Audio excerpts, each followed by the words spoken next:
Pada waktu itu, Sunan Gunung Jati sebagai Sultan Cirebon bertempat di Gunung Amparan Jati atau Sunung Sembung sekarang.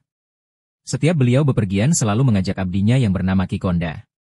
Ketika Sunan Gunung Jati dan Ki Konda pulang dari Gunung Ciremes sehabis menghadiri siding para wali 9, beliau kemalaman di perjalanan, sehingga harus bermalam di suatu tempat bersama Ki Konda. Ketika Sunan Gunung Jati dan Ki Konda mengerjakan sholat malam, sayup-sayup terdengar suara tangisan bayi. Segera selesai sholat beliau mengajak Ki Konda untuk mencari bayi yang menangis itu. Ki Konda menduga bahwa bayi itu mungkin dari bangsa makhluk halus, namun Sunan Gunung Jati khawatir barangkali bayi itu berasal dari keluarga yang tergolong dari keluarga miskin.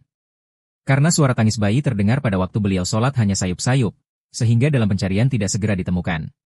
Setelah lama mencari ternyata suara tangisan bayi tadi berada dalam batu tempat sholat Sunan Gunung Jati.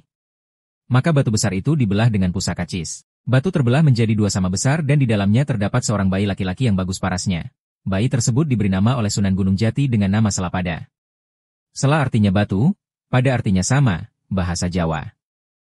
Adapun tempat batu tadi disebut Blok Batu Lawang. Sedangkan padukuhannya dinamakan Padukuhan Watu Belah, Watu Batu, Belah Terbelah. Bayi tadi oleh Sunan Gunung Jati diberikan kepada Ki Konda agar diasuh sebagaimana layaknya. Kebetulan sekali Ki Konda tidak mempunyai anak sehingga ia menerimanya dengan senang hati. Semenjak Selapada diasuh oleh Ki Konda, ia didik dengan ajaran agama Islam, karena Ki Konda mengharapkan putranya itu menjadi orang yang mau memperjuangkan agama Islam, berbudi luhur, dapat dipercaya.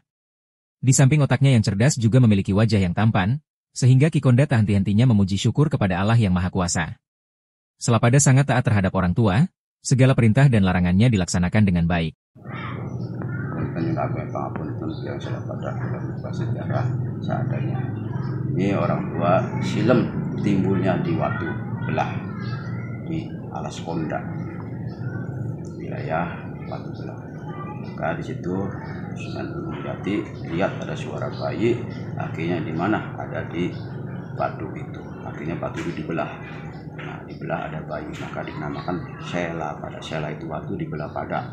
Selapada diasuh di Ki Konda di wilayah Trusmi. Akhirnya sampai ke Selapada dan Desa Bunder ini menggandakan agama Islam muter seluruh Indonesia.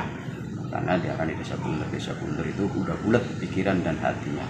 Di sisi lain di Padepokan Ki Ageng Selapeda terdapat sumur bernama Sumur Ragawening yang memiliki sejarah sebagai sumur keramat yang digunakan dalam tradisi Caluk Tamba untuk meminta perlindungan atau penawar kepada leluhur.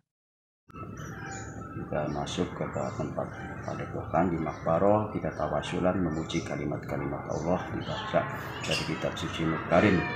Dan Kupindo ada sumur pedadaran atau sumur Ragawening untuk mendadar badan kita, apa yang untuk masa depannya. Kalau masa depannya cerah, gambarnya cerah. Kalau ke masa depannya suram, tidak ada kelihatan.